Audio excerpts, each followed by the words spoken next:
ولی کے پہچاننے کے لیے کرامت شرط نہیں ہے، کرامت ایک ذریعہ ہے، ضروری نہیں ہے۔ کتنے اولیاء ہیں جن کی کرامات ہمارے تک نہیں پہنچی لیکن وہ اللہ کے ولی ہیں۔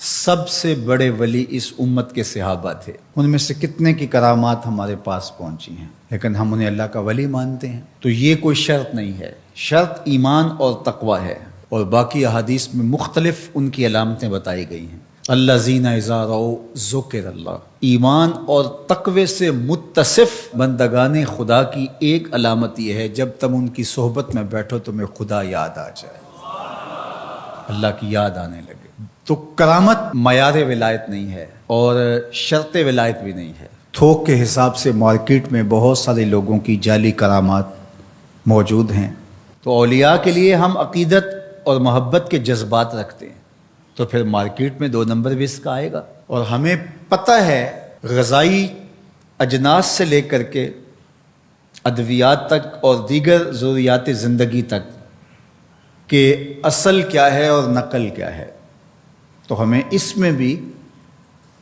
غور و فکر کرنا چاہیے کہ اصل کیا ہے اور نقل کیا ہے، نہ یہ کہ ہم چند بدطینت لوگوں کی وجہ سے حقیقت کا انکار کر دیں۔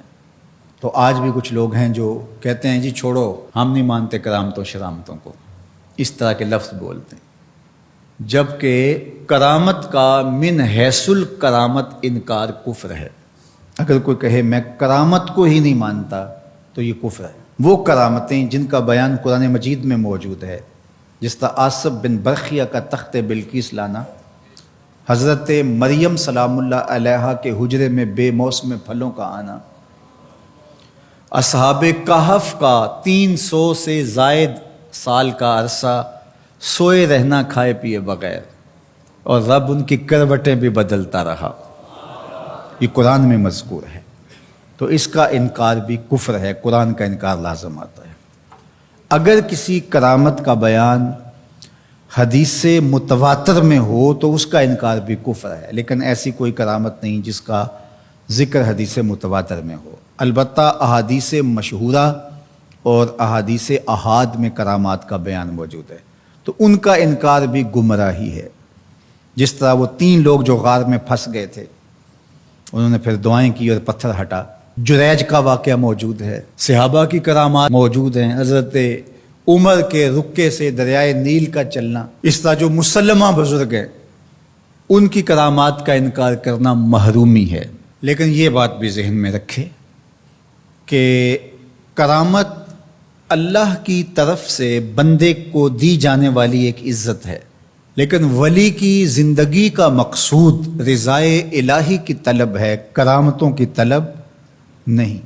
لیکن عمومی طور پہ ہمارے اسٹیجوں کے اوپر اولیاء کے حوالے سے جو بات کی جاتی ہے، بس آپ سننے کے لیے بیٹھے ہیں اور خطیب صاحب نے کان پہ ہاتھ دھرا اور 2-4 کرامتیں سنائی اور چلے گئے، معیار بتایا ہی نہ، جس کے نتیجے کے اندر بہت سارے عوام اس سے غافل ہوتے ہیں۔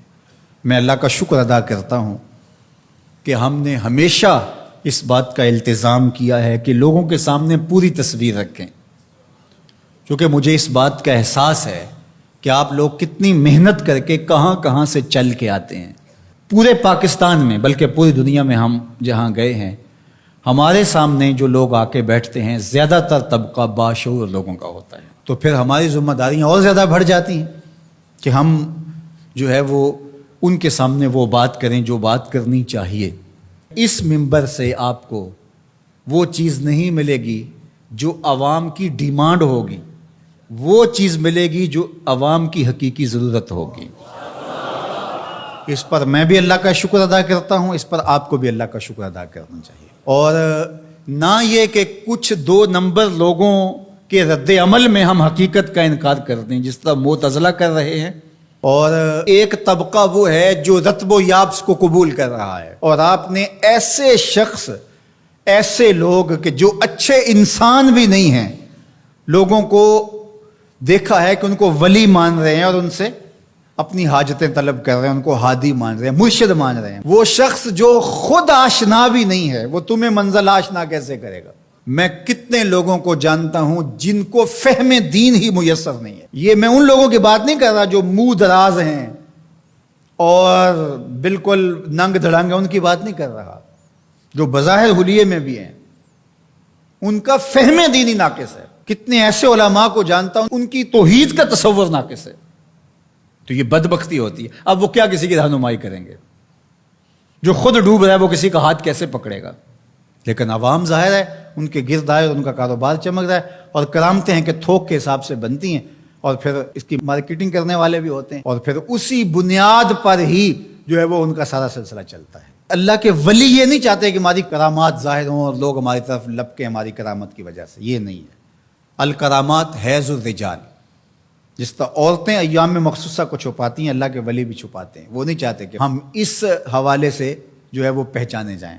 باقی دور موجود کے اندر کسی صالح متقی شخص کی کوئی ایسی بات سامنے آئے تو شریعت کے میزان پہ پرکھا جائے. اگر وہ شریعت سے متصادم نہیں ہے تو مان لینے میں کوئی حرج نہیں ہے. لیکن اگر کسی کی سمجھ میں نہیں بھی آتا تو فرق نہیں پڑتا. لیکن کسی ولی سے کوئی دشمنی نہ رکھے. جو کسی ولی سے دشمنی رکھے تو اللہ فرماتا اس کا میرے ساتھ اعلان جنگ ہے، تو وہ پھر شخص محروم کر دیا جاتا ہے.